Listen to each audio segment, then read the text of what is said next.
যাদের ঘরের মাটা মরে গেল, 5 দিন 7 দিন আগে নাকি ইন্তেকাল হয়ে গেছে, পচে গেছে, পোকা হয়ে গেছে, এটাকে আবার ঢাকার জন্য বহু মিথ্যাচার হচ্ছে। তারা এই মাটা একজন মুসলিম মা, সন্তানগুলি প্রত্যেকেই মুসলমান, সমাজের এলিট শ্রেণীদের তালিকায় তাদের নাম। কি দুঃখের ব্যাপার! 3টা ছেলে, একজন কানাডা প্রবাসী, আর একজন উপসচিব, সরকারের উচ্চ পদস্থ কর্মকর্তা, আর একজন দেশের সর্বোচ্চ বিদ্যাপীঠ বুয়েটে রানিং শিক্ষক।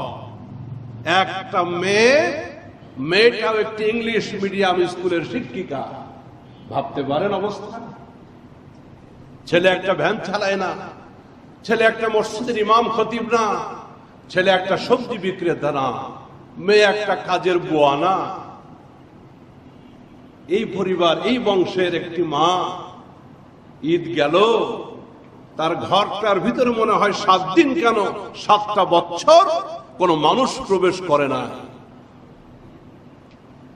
লজ্জায় মরে যাওয়া দরকার আমাদের। কত বড় কুলাঙ্গার! নিশ্চিত এই মা এই সন্তানদের সফলতার জন্য বহুত চোখের পানি ছেড়েছে।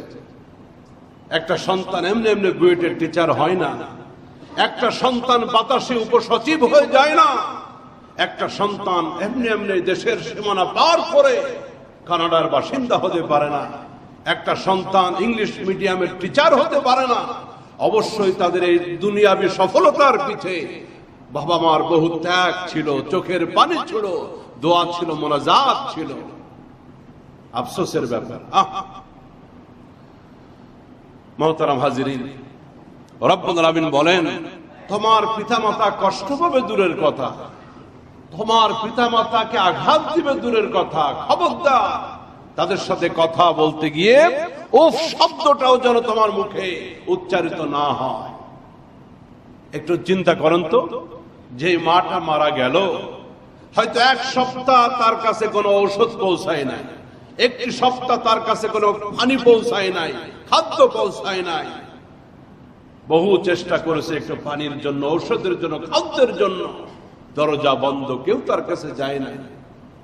এই বৃদ্ধা মাকে রেখে, 70-75 বছরের মাকে রেখে এই সন্তানগুলি কিভাবে কোরবানির গোশত মুখে দিয়েছে তারা, একটু ভাবেন না? যাদের ঘরে মা আছে আর যাদের ঘরে মা নাই, অনুভূতি কিন্তু একরকম না। ও যুবকেরা, কাঁঠালবাগের ভাইরা, যাদের ঘরে মা নাই, যাদের ঘরে মা আছে, অনুভূতি একরকম না। এই ঈদে যারা মাকে পায় নাই, তাদের ভিতরে একটা হাহাকার ছিল। আরে এত দামের গরু, এত মজার গোশত, এক টুকরা মাকে খাওয়াতে পারলাম না, বাবাকে খাওয়াতে পারলাম না। তারা কিভাবে মুখে খাবার দিয়েছে। আমি সরকারের কাছে বলতে চাই, এদের দৃষ্টান্তমূলক শাস্তি হওয়া দরকার। এটি একটি হত্যা, এটি একটি মানুষকে মেরে ফেলা হত্যা, অবহেলাজনিত, মাকে সন্তান কর্তৃক মেরে ফেলা। এবং সরকারের কাছে আরেকটি দাবি জানাবো, এদেশের বৃদ্ধাশ্রমের ভিতরে কোন সন্তানের পিতামাতা থাকে, এই কুলাঙ্গার সন্তানগুলির নাম প্রকাশ করতে হবে। দেশবাসী দেখতে চায় সোনার টুকরা কারা এরা।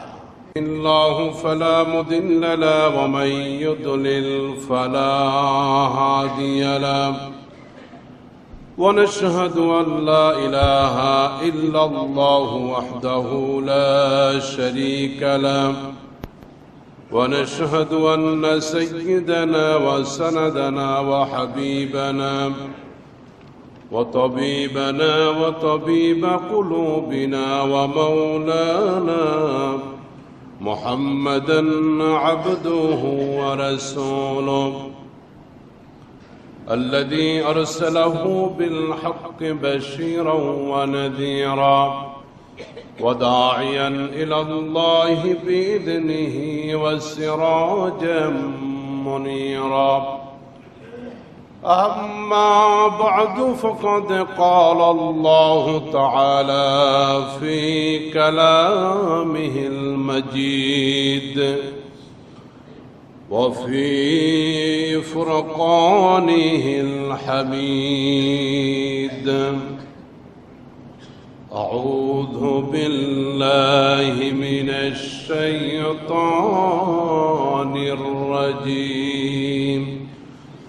بسم الله الرحمن الرحيم. وقضى ربك ألا تعبدوا إلا إياه وبالوالدين إحسانا. إما يبلغن عندك الكبر أحدهما أو كلاهما فلا تقل لهما أف ولا تنهرهما وقل لهما قولا كريما. واخفض لهما جناح الذل من الرحمة وقل رب ارحمهما كما ربياني صغيرا. صدق الله العظيم وصدق رسوله النبي الكريم ونحن على ذلك من الشاهدين والشاكرين والحمد لله رب العالمين. আল্লাহ সুবহানাহু ওয়া তাআলার দরবারে শুকরগুজার হচ্ছি। সকলে আমরা পড়ছি আলহামদুলিল্লাহ। পবিত্র কোরআনে হাকিম থেকে সূরাতুল ইসরা বনী ইসরাইলের 23 এবং 24 নম্বর আয়াতে কারিমা আমি তেলাওয়াত করেছি। পঠিত আয়াতের ভিতর আল্লাহ সুবহানাহু ওয়া তাআলা এই পৃথিবীর মানব জাতি তাদের পিতামাতার সাথে কি আচরণ করবে, এই পৃথিবীর মানব জাতি তাদের বাবা মার সাথে কিভাবে কথা বলবে, কি আচরণ করবে, তাদের সাথে কি খেদমত করবে, আল্লাহ সুবহানাহু ওয়া তাআলা সেই নির্দেশ প্রদান করেছেন। আয়াতের শুরুতে রব্বুল আমিন সর্বপ্রথম বান্দার দৃষ্টি আকর্ষণ করেছেন ইবাদতের প্রতি। ওয়াকাযা রাব্বুকা আল্লা তা'বুদু ইল্লা ইয়াহু। ফয়সালা হয়ে গেছে, রবের আদালতে আইন পাশ, একমাত্র শুধুমাত্র কেবলমাত্র ইবাদত হবে, বন্দেগী হবে শুধুই মাত্র আল্লাহ। আল্লাহকে ছাড়া এই পৃথিবীর কারো দাসত্ব গোলামি হবে না, এটা চূড়ান্ত ফয়সালা। ওয়াকাযা রাব্বুকা, তোমার প্রতিপালক তিনি চূড়ান্ত করে দিয়েছেন, ফয়সালা করে দিয়েছেন, আল্লাহ তা'বুদু ইল্লা ইয়াহু, ইবাদত তাকে ছাড়া আর কারো হবে না। এরপরে রব্বুল আমিন নিজের ইবাদতের পরে পিতামাতার স্থান দিলেন, তাদের অধিকার, তাদের মর্যাদা। রব্বে কারীমের ইবাদত বন্দেগীর পরে আল্লাহ পাক পিতামাতার কথা আনলেন। কত গুরুত্বপূর্ণ বিষয়। রব্বুল আমিন তিনি বলতেছেন ওয়াবিল ওয়ালিদাইনি ইহসানা। আল্লাহ পাকের ইবাদতের পরে, গোলামির পরে তোমরা তোমাদের পিতামাতার সাথে সৎ আচরণ করবে, ভালো ব্যবহার করবে, তাদের খিদমত করবে, তাদের খিদমত করবে। ইহসান শব্দটি ওয়াবিল ওয়ালিদাইনি ইহসানা। ইহসান শব্দের বাংলা নিজের জন্য যেটা আমি পছন্দ করি, আমি অপরের জন্য সেটা পছন্দ করব। ইহসান এটা কোনো বয়স, এটা কোনো ধর্ম বর্ণের জন্য নির্দিষ্ট নয়। একজন মুমিন ব্যক্তি আমার থেকে ইহসান পেতে পারে, একজন মুশরিক অমুসলিম সেও আমার থেকে ইহসান দয়া পেতে পারে। মোহতারাম হাজিরিন, হযরত আসমা রাদিয়াল্লাহু তাআলা আনহা, তার পিতা ছিলেন মুশরিক। তিনি রাসূলের কাছে প্রশ্ন করেছিলেন যে আমার মাকে, বাবাকে আমি কি খেদমত করতে পারি? তারা তো এখন ঈমান আনয়ন করে নাই। নবীজি তাকে জবাব দিয়েছিলেন, সিল উম্মাক, তাদেরকে আপ্যায়ন করো, তাদের সাথে ভালো ব্যবহার করো, তাদেরকে খেদমত করো। এই পৃথিবীতে যদি পিতামাতা মুশরিক হয় তো রব্বুল আলামিন বলেছেন, ওয়া সাহিবুহুমা ফিদ দুনিয়া মারুফা, এই পৃথিবীর সন্তান যেন তার পিতামাতার সাথে সদাচরণ করে, ভালো ব্যবহার করে, যত খারাপ হোক না কেন পিতামাতার সাথে কোনো দুর্ব্যবহার করা যাবে না, খারাপ আচরণ করা যাবে না। এই নির্দেশ দিয়েছেন তিনি, এই পৃথিবীতে মানব জাতি পাঠিয়েছেন যিনি, তার হুকুম এটা, তার হুকুম। রব্বে কারীম আমাদেরকে পরবর্তী নির্দেশ দিচ্ছেন যে আল্লাহ পাকের ইবাদত করবে, দাসত্ব করবে। এরপরে ইম্মা ইয়াবলুগান্না ইনদাকাল কিবারা আহাদুহুমা আও কিলাহুমা, যদি তোমার জীবদ্দশায় পিতামাতা উভয়কে পাও অথবা একজনকে পাও বার্ধক্য অবস্থায়, তোমার জীবদ্দশায় পিতামাতা উভয়কে অথবা একজনকে যদি বার্ধক্যে পাও, তাহলে তাদের সাথে কি আচরণ করবা? রব্বুল আলামিন শুরুতেই বললেন তোমার মুখ দ্বারা, কথা দ্বারা তাদের সাথে কিভাবে কথা বলবা। আল্লাহ রাব্বুল আলামিন বলেন, ফালা তাকুল লাহুমা উফফি ওয়ালা তানহারহুমা, তাদের সাথে কথা বলতে গিয়ে উফ শব্দটাও তুমি করবা না। গালিগালাজ তো দূরের কথা, বকাবকি তো দূরের কথা, একটু তিক্ত হয়ে বিরক্ত হয়ে উফ শব্দটাও বলবা না। এটা উফ শব্দটা প্রত্যেক ভাষার ভিতরে আছে, আরবিতে আছে, বাংলাতে আছে, ইংরেজির ভিতরেও এই শব্দটা আছে। উফ শব্দ এটা করা যাবে না, রবের নির্দেশ। একজন পিতা মাতার সাথে সন্তানের আচরণটা, তার কথার মাধ্যমে উফ শব্দটাও প্রকাশ করা যাবে না। তার কারণ হলো এই পৃথিবীতে আমি আপনি অস্তিত্ব লাভের মূল মাধ্যম আমার পিতামাতা। এই সবুজ বসুন্ধরা, এই সুন্দর পৃথিবীতে ধরণীতে রব্বুল আলামিন তাদের মাধ্যমে আমাদেরকে এনেছেন। এই জন্য তারা আমাদের মাধ্যম। এই জন্য পিতামাতার কোনো ব্যাপারে বিরক্ত হওয়া দূরের কথা, তাদেরকে বকা দেওয়া দূরের কথা, ধমকি দেওয়া দূরের কথা, আমি তাদের কোন আচরণে বিরক্ত হচ্ছি এই বিরক্তির ভাবটাও আমার মুখ দিয়ে প্রকাশ করা, জোরে বলুন, যাবে না। আজকের সমাজ, চোখের সামনে আমাদের বহুত কিছু ঘটে যাচ্ছে। সম্প্রতি আমাদের মিরপুরে 11 নম্বরে যে ঘটনাটা ঘটলো, মিরপুরের বাসিন্দা হিসাবে আমরা লজ্জিত। বারবার যখন পত্রিকার পাতায়, মিডিয়াতে, সাংবাদিকদের ভাষ্যে মিরপুর শব্দটা ভেসে আসতেছে, লজ্জা লাগতেছে। এই মিরপুরের একজন সন্তান আমিও, লজ্জা লাগতেছে। এটা ভাষা দিয়ে এই দুরবস্থা, এই কষ্ট, এই ব্যর্থতা আমার ভাষা দিয়ে আমি বোঝাইতে পারবো না। এক টাইমে আমরা শুনতাম ইউরোপ, আমেরিকাতে, জাপান, জার্মানি, এই সমস্ত বিদেশি রাষ্ট্রগুলোর ভিতরে এক সময় সন্তান পিতামাতার খবর নেয় না।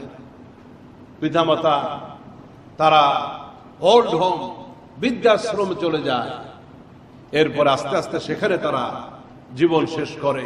এই তাদের একটা স্বাভাবিক প্রক্রিয়া। কিন্তু সেই কালচার, সেই নোংরামি, সেই দুরবস্থা এই পৃথিবীর একটি বৃহত্তম মুসলিম রাষ্ট্র বাংলাদেশ, সেখানেও প্রবেশ করেছে। আরো দুঃখের ব্যাপার হলো, যাদের ঘরের মাটা মরে গেল, 5 দিন 7 দিন আগে নাকি ইন্তেকাল হয়ে গেছে, পচে গেছে, পোকা হয়ে গেছে, এটাকে আবার ঢাকার জন্য বহু মিথ্যাচার হচ্ছে। তারা, এই মাটা একজন মুসলিম মা, সন্তানগুলি প্রত্যেকেই মুসলমান, সমাজের এলিট শ্রেণীদের তালিকায় তাদের নাম। কি দুঃখের ব্যাপার! তিনটা ছেলে, একজন কানাডা প্রবাসী, আর একজন উপসচিব, সরকারের উচ্চ পদস্থ কর্মকর্তা, আর একজন দেশের সর্বোচ্চ বিদ্যাপীঠ বুয়েটে রানিং শিক্ষক। একটা মেয়েটাও একটি ইংলিশ মিডিয়াম স্কুলের শিক্ষিকা। ভাবতে পারেন অবস্থা? ছেলে একটা ভ্যান চালায় না, ছেলে একটা মসজিদের ইমাম খতিব না, ছেলে একটা সবজি বিক্রেতা না, মেয়ে একটা কাজের বুয়া না। এই পরিবার, এই বংশের একটি মা ঈদ গেল, তার ঘরটার ভিতরে মনে হয় 7 দিন কেন 7টা বছর কোন মানুষ প্রবেশ করে না। লজ্জায় মরে যাওয়া দরকার আমাদের। কত বড় কুলাঙ্গা! নিশ্চিত এই মা এই সন্তানদের সফলতার জন্য বহুত চোখের পানি ছেড়েছে। একটা সন্তান এমনি এমনি বুয়েটের টিচার হয় না, একটা সন্তান বাতাসে উপসচিব হয়ে যায় না, একটা সন্তান এমনি এমনি দেশের সীমানা পার করে কানাডার বাসিন্দা হতে পারে না, একটা সন্তান ইংলিশ মিডিয়ামের টিচার হতে পারে না। অবশ্যই তাদের এই দুনিয়াবী সফলতার পিছে বাবা মার বহু ত্যাগ ছিল, চোখের পানি ছিল, দোয়া ছিল, মোনাজাত ছিল। আফসোসের ব্যাপার। মুহতারাম হাজিরিন, রব্বুল আলামিন বলেন, তোমার পিতামাতা কষ্ট পাবে দূরের কথা, তোমার পিতামাতাকে আঘাত দিবে দূরের কথা, খবরদার তাদের সাথে কথা বলতে গিয়ে উফ শব্দটাও যেন তোমার মুখে উচ্চারিত না হয়।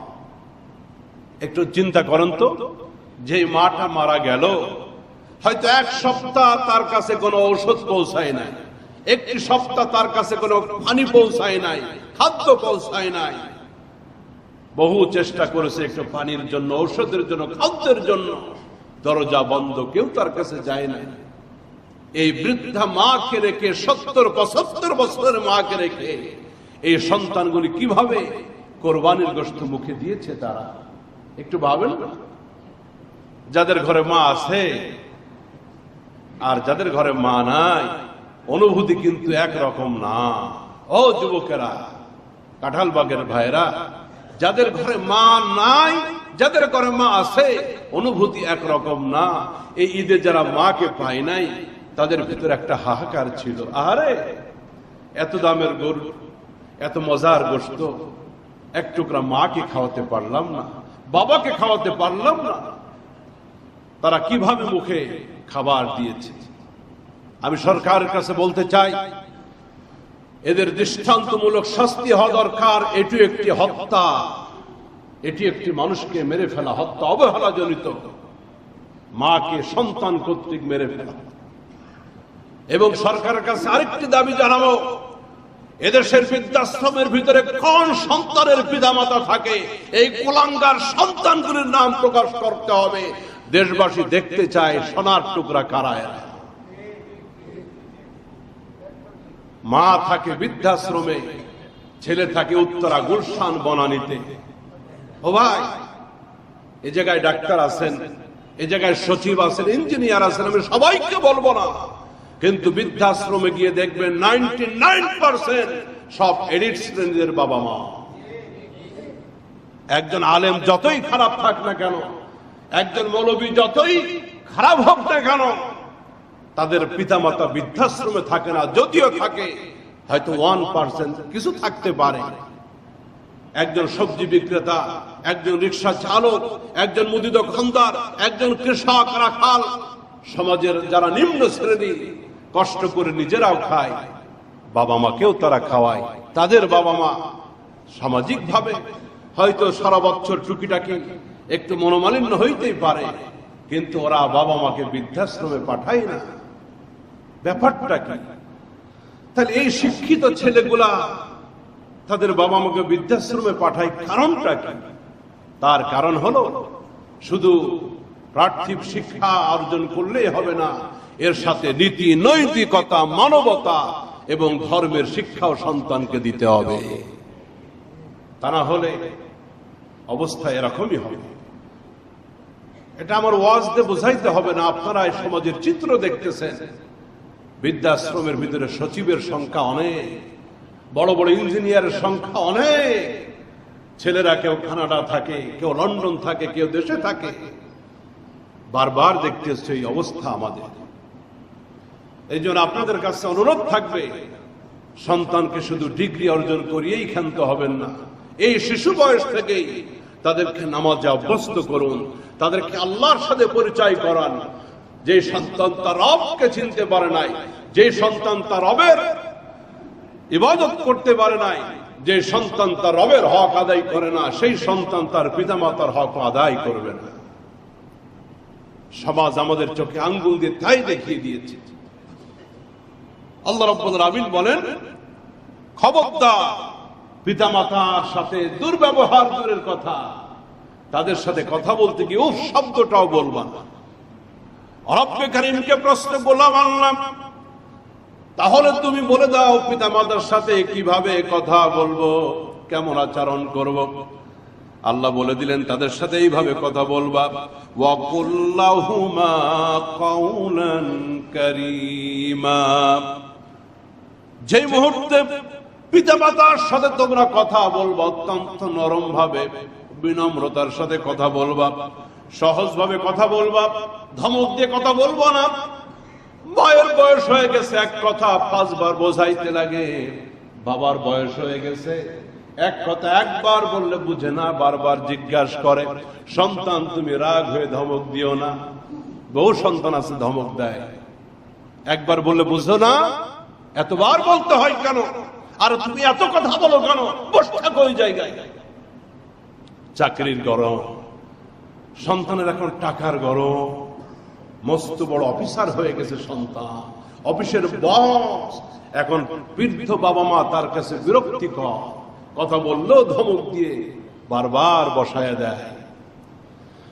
জাস্টিস আল্লামা তকি ওসমানী দামাত বরকাতুহুম তার খুতুবাতের ভিতরে লিখেছেন, তিনি তার বয়ানের ভিতরে, যে এক বাবা এভাবে সন্তানের কাছে খুব বিরক্তিকর, কথা একবার না বুঝলে সন্তান ধমক দেয়, রাগ করে। তো বাপ সন্তানকে ডাক দিয়ে বলছে, আব্বু ঘরের ভিতরে যে আলমারিটা আছে খুলে দেখবা, একটা ডায়েরি আছে সেখানে, ওই ডায়েরিটা একটু নিয়ে আসো তো। ছেলেটা ঘরের ভিতরে গিয়ে একটা ডায়েরি বের করেছে। এরপরে বাবা বলতেছে, এই ডায়েরির অমুক পৃষ্ঠাটা একটু খোলো, দেখো তো সেখানে কি লেখা আছে। ছেলে ডায়েরির পৃষ্ঠা খুলেছে।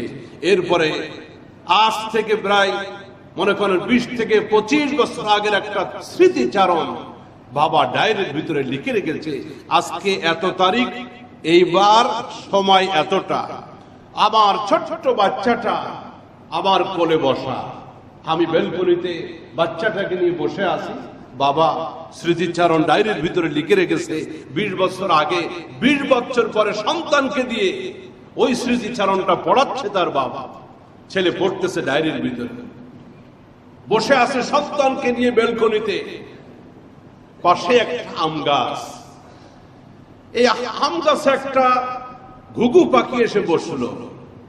আমার কোলে ছোট্ট দুধের বাচ্চা, আমার সোনা মানি, আমাকে প্রশ্ন করতেছে, আব্বু ওটা কি পাখি? আমি বললাম, এটা ঘুঘু পাখি। ছেলেটি পরপরে আবার প্রশ্ন করতেছে, আব্বু ওটা কি পাখি? আমি আবার জবাব দিলাম, এটা ঘুঘু পাখি বাবা। ছেলেটি আবার প্রশ্ন করলো, কি পাখি? আমি বললাম, এটা ঘুঘু পাখি। ছেলেটি বারবার আব্বু আব্বু বলে প্রশ্ন করে। আমার কাছে বড় ভালো লাগে, ওর আব্বু ডাক আমার কলিজা শীতল করে দেয়। এভাবে প্রায় 50 বার 70 বার পর্যন্ত বাচ্চাটা আব্বুটা কি পাখি, আব্বুটা কি পাখি, এভাবে 70 বার পর্যন্ত আমাকে প্রশ্ন করলো। আমার বড় ভালো লাগতেছিল, মনে হচ্ছিল আমার বাবা আরো প্রশ্ন করুক, আরো প্রশ্ন করুক। আমার কলিজা শীতল হয় ওর কণ্ঠের আব্বু ডাক শোনার পরে। আমি একটা বারও বিরক্ত হলাম না। ছেলেটা ডায়েরি রেখে দিয়েছে। বাবা এবার বলতেছে, আচ্ছা বাবা, আজ থেকে 25 বছর আগে তোমার ছোট্টবেলায় একটা পাখি কি পাখি এটা জিজ্ঞাসা করতে গিয়ে আমাকে তুমি 70 বার প্রশ্ন করলে, আমি তো একবারও বিরক্ত হইলাম না বাবা। আজ 25 বছর পরে আমার এক কথা 2 বার বলার কারণে তুমি যে এত বিরক্ত হয়ে গেলে, ত্যক্ত হয়ে গেলে, রাগ হয়ে গেলে বাবা, এই হলো বাবার সন্তানের পার্থক্য। হাজার বার কষ্ট দেয় সন্তান, বাবা রাগ করে না, কিন্তু একটু স্বার্থে আঘাত লাগলেই সন্তান বাপ মার প্রতি ত্যক্ত হয়ে যায়, বিরক্ত হয়ে যায়। রব্বে কারীম বলেন, খবরদার খবরদার, এই তো সেই পিতামাতা যাদের মর্যাদা আমি আল্লাহর পরে, তাদের সাথে কথা বলতে গিয়া বিরক্ত হয়ে ওফ শব্দ করবা দূরের কথা, তাদের সাথে কথা বলতে গিয়ে ওয়াকুল্লাহুমা কাওলান কারীমা, অত্যন্ত বিনয়ের সাথে কথা বলবা, নরম ভাবে কথা বলবা। তার কারণ হলো বয়স হয়ে গেছে মায়ের, বয়স হয়ে গেছে বাবার, আগের মতো কথা বুঝতে পারে না, আগের মতো কানে শুনতে পারে না। তাদের ওই শৈশবের দুর্বলতা তাদেরকে ভর করেছে। যেভাবে সন্তান তোমাকে লালন পালন করেছে, ছোট্টবেলায় পিতামাতা যেমন ভাবে তোমাকে লালন পালন করেছে, তুমিও তোমার পিতামাতাকে ওইভাবে আদর করবা, যত্ন করবা, সম্মান করবা। ওয়াকুল্লাহুমা কাওলান কারীমা। আজকে তোমার ইঞ্জিনিয়ারিং ডিগ্রি পেয়েছ, ডাক্তার হয়েছ, ব্যারিস্টার হয়েছ, সচিব হয়ে গেছে সন্তান, সমাজে প্রতিষ্ঠিত হয়ে গেছে তুমি, এটা পিতামাতার দোয়ার বরকতে, এটা পিতামাতার বরকতে, তোমার নিজের যোগ্যতা বলে না। খবরদার খবরদার। হযরত আব্দুল্লাহ ইবনে ওমর রাদিয়াল্লাহু তাআলা আনহু, তিনি বাইতুল্লাহ তাওয়াফ করতেছিলেন হজের সময়। একজন যুবক এসেছে ইয়ামান থেকে, যুবক তার বৃদ্ধা মাকে সে পিঠে নিয়ে কাবা তাওয়াফ করতেছে বাইতুল্লাহ। আমাদের অনেক হাজী সাহেব চলে আসছেন, আল্লাহ পাক সবাইকে সুস্থতার সাথে কবুল করেন, হজ্জ মাবরুর নসিব করেন। যারা আসতেছে আল্লাহ তাদেরকেও নিরাপদে ফিরায় দেন, বলো না আমি। ওই কাবার মুসাফির আল্লাহ আমাদেরকেও বারবার কবুল করো। হযরত আব্দুল্লাহ ইবনে ওমর লক্ষ্য করে দেখলেন, ইয়ামানি যুবক বাড়ি তার ইয়ামান, মাকে পিঠে নিয়ে বাইতুল্লাহ তাওয়াফ করতেছে আর জিকির করতেছে, দোয়া পড়তেছে। হযরত আব্দুল্লাহ ইবনে ওমর তার যে মুহূর্তে যুবক সামনাসামনি হয়ে গেল, প্রশ্ন করতেছে, হুজুর, এই যে আমি মাকে ইয়ামান থেকে নিয়ে আসছে পিঠে করে, এই মাকে পিঠে নিয়েই তাওয়াফ করতেছে বাইতুল্লাহ কাবা ঘর, আমি মনে হয় আমার মায়ের হক আদায় করতে পেরেছি। আপনি একটু বলেন না, আমি কি মায়ের হক আদায় করে ফেলেছি? হযরত আব্দুল্লাহ ইবনে ওমর ইয়ামানি যুবককে লক্ষ্য করে বলতেছে, যুবক রে, মায়ের হক আদায় করবি তো দূরের কথা, তোকে জন্ম দিতে গিয়া, এই পৃথিবীতে ভূমিষ্ঠ করতে গিয়া মা যে কষ্ট পেয়েছিল, কষ্ট পেয়ে, প্রচন্ড আঘাত পেয়ে, অন্তরের ভিতরে শঙ্কা ছিল, মা বাঁচবো কি মরে যাব তাও তো জানি না।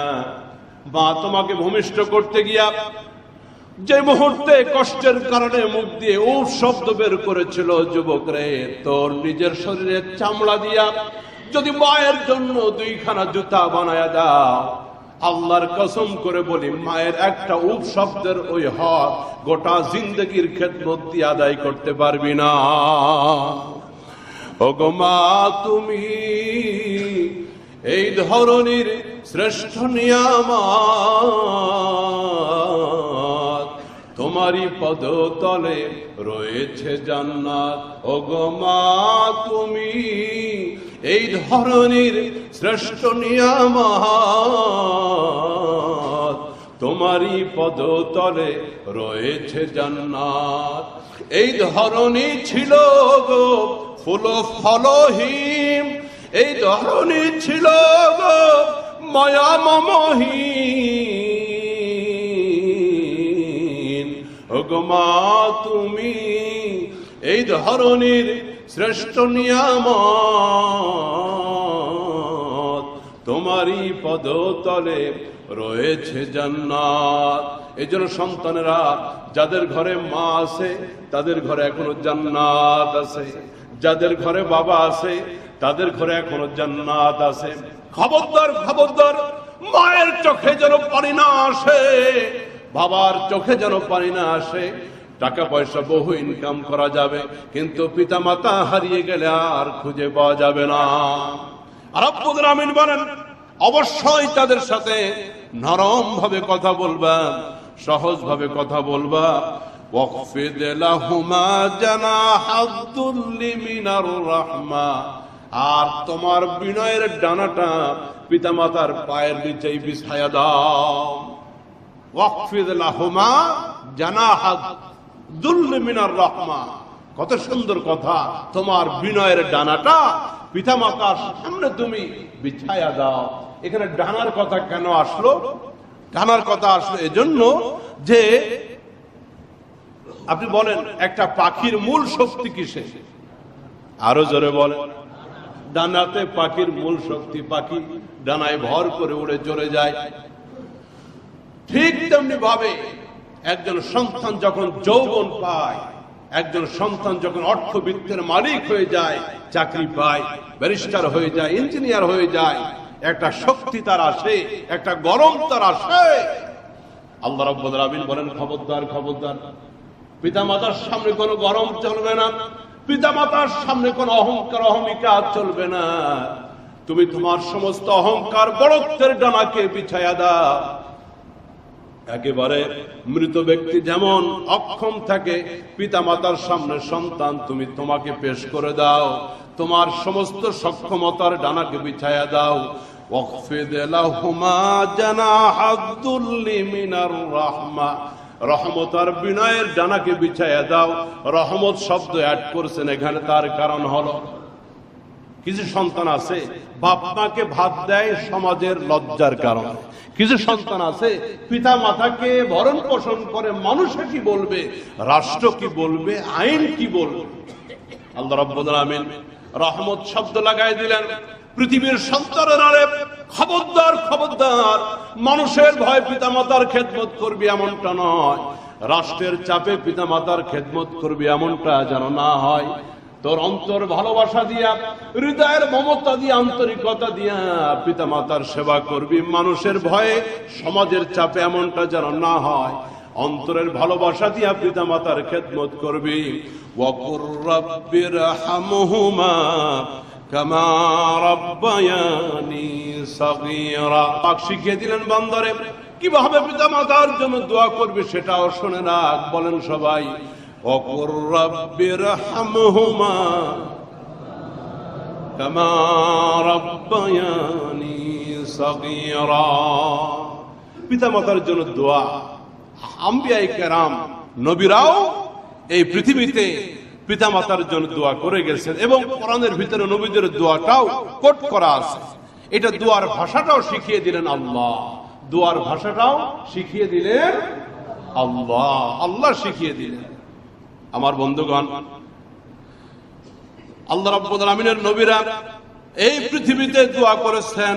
হযরত ইব্রাহিম আলাইহিস সালাম দোয়া করেছেন তার বাবা মার জন্য।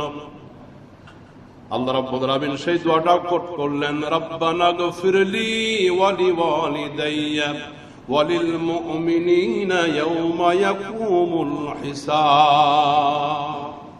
এভাবে পয়গম্বরেরা পিতামাতার জন্য দোয়া করে গেছে। মোহতারাম হাজিরিন, নিজেরা নিজেদের পিতামাতার প্রতি যত্নবান হই। এই নিয়ামত শেষ হয়ে যাওয়ার আগেই কদর করার চেষ্টা করেন। আপনিও ভালো থাকবেন ইনশাআল্লাহ। আপনার পিতামাতার সাথে আপনি যেমনটি করবেন, আপনার সন্তান ঠিক আপনার সাথে তেমনটি করবে। এই জন্য অনেকে আছে পারিবারিক চাপে, অনেকে আছে নিজের বউয়ের চাপে পিতামাতার খেদমত করতে পারে না। এই রকমের কিছু ফ্যামিলি আছে, আমি সব ফ্যামিলির কথা বলবো না। রিমোট কন্ট্রোল কিছু স্বামী আছে, রিমোটটা বউয়ের হাতে, যেদিক দিয়ে যেমনে টিপে উনি ওইভাবে চলে। কেন এমন করবে?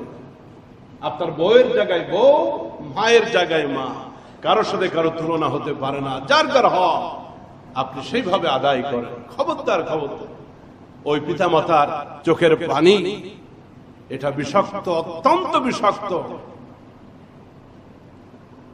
বাপ মা বুড়া বুড়ি হয়ে গেলে তাদের পেশাব পায়খানা দুর্গন্ধ ভালো লাগে না, কিন্তু সম্পত্তির টাকার গন্ধটা খুবই ভালো লাগে। আমার আব্বা 2017 দিন ইন্তেকাল করেছেন। আব্বা যতদিন বেঁচে ছিলেন আমার এই দুইটা হাত দিয়ে, আব্বা কিডনি পেশেন্ট ছিলেন, ডায়ালাইসিস করতেন, আরো নানান জটিলতা ভর করেছিল। আমি নিজের হাতে আমার আব্বার খেদমত করেছি। হাত পায়ের নখগুলো নিয়মিত আমি কেটে দিতাম, মাথার চুল মোষ গোপ আমি সাফ করে দিতাম। শেষ দিকে তো প্রসব পায়খানাগুলি আমি পরিষ্কার করেছি। এটা আমার গর্ব, আমার অনেক বড় অর্জন, এটা আমার জান্নাতের সার্টিফিকেট। এটা মা আছেন এখনো, চেষ্টা করে খেদমত করার জন্য। ওই আমটা কেটে বেগমের মুখেও তুলে দিই, মায়ের মুখেও তুলে দিই। লিচুটা ছুলে ছুলে মায়ের মুখে তুলে দিই। মাঝে মাঝে মায়ের পাটা টিপি, আবার আমার বাচ্চাগুলোরে নিয়ে ওদের সহ টিপি। ওরা যেন দাদিকে ভুলে না যায়, ওরা অবহেলার কোনো সুযোগ যেন না পায়। একজন ওই পায়ে লাগাই দিই, আর আমি টিপতে থাকি। এই দেখি তো কার খেদমতটা আজকে তোমার দাদি পছন্দ করে। সন্তানদেরকে বাবা মার কাছে রাখবে, সন্তানদের সাথে ওদের দাদা দাদির খুব ঘনিষ্ঠতা সৃষ্টি করবে। আপনার ঘরটা যেন আপনার বাবা মার জন্য জান্নাত হয়ে যায়। যুবক, আজকে দুর্গন্ধ লাগতেছে, মায়ের প্রসাব পায়খানা, বাবার প্রসাব পায়খানা দুর্গন্ধ লাগতেছে। কাজের লোক দিয়া পরিষ্কার করা, তুমি ঢুকতে পারো না, তোমার বেগমটাও নাক ছিটকায়। আহারে, এই তো মা, কত পেশাব করেছো তুমি মায়ের কোলে, কতবার পায়খানা করেছো তুমি মায়ের বুকের উপরে। লজ্জা করো আর সেই ছোটবেলা স্মরণ করো, কতবার পেশাব পায়খানা করেছো বাবার কাপড়ের উপরে, বুকের উপরে। আজকে ওই বাবা মার প্রসাব পায়খানা করা কাঁথা কাপড় ধুইতে শরম লাগে, এটা মাথায় নিয়ে ঘাটলায় গিয়া পরিষ্কার করো। এই প্রসাব পায়খানার কাঁথা, এটা প্রসাব পায়খানা নয়, এটা তোমার জান্নাতের গ্রিন কার্ড। আল্লাহর নবীর কাছে প্রশ্ন করা হলো, ইয়া রাসূলুল্লাহ, ইয়া হাবিবাল্লাহ, আইয়ুল আমালি আহাব্বু ইলাল্লাহি তাআলা আযজা ওয়া জাল্লা। আল্লাহর নবী, আল্লাহর কাছে সবথেকে প্রিয় আমল কি হতে পারে? রাসূল জবাব দিলেন, ক্বালা আস-সালাতু আলা ওয়াক্তিহা, সময় মতো নামাজ আদায় করা রবের কাছে সবথেকে প্রিয় আমল। এরপরে প্রশ্ন করা হলো, কুলতু সুম্মা আইয়ুন, তারপরে কোনটা আল্লাহর কাছে প্রিয় আমল? নবীজি জবাব দিলেন, ক্বালা সুম্মা বিররুল ওয়ালিদাইন, পিতামাতা যদি জীবিত থাকে ওই পিতামাতার খেদমত করা আল্লাহর কাছে বড় প্রিয় আমল। সুবহানাল্লাহ। এজন্য সন্তান পিতামাতা যাদের আছে খুব খেদমত করেন। এই দৃশ্যগুলো যেন আমাদেরকে আর দেখতে না হয়। আল্লাহ পাক এই সামাজিক অবক্ষয় থেকে আমাদের সন্তানদেরকে, আমাদের সমাজকে যেন হেফাজত করেন। এই জন্য নৈতিক শিক্ষা, ধর্মীয় শিক্ষা, আদর্শ সব দিতে হবে। শুধু দুনিয়াবী শিক্ষা এর ভিতরে সফলতা নাই যদি নীতি নৈতিকতা সন্তানের ভিতরে না থাকে। আল্লাহ আমাদের সবাইকে বোঝার তৌফিক দান করেন।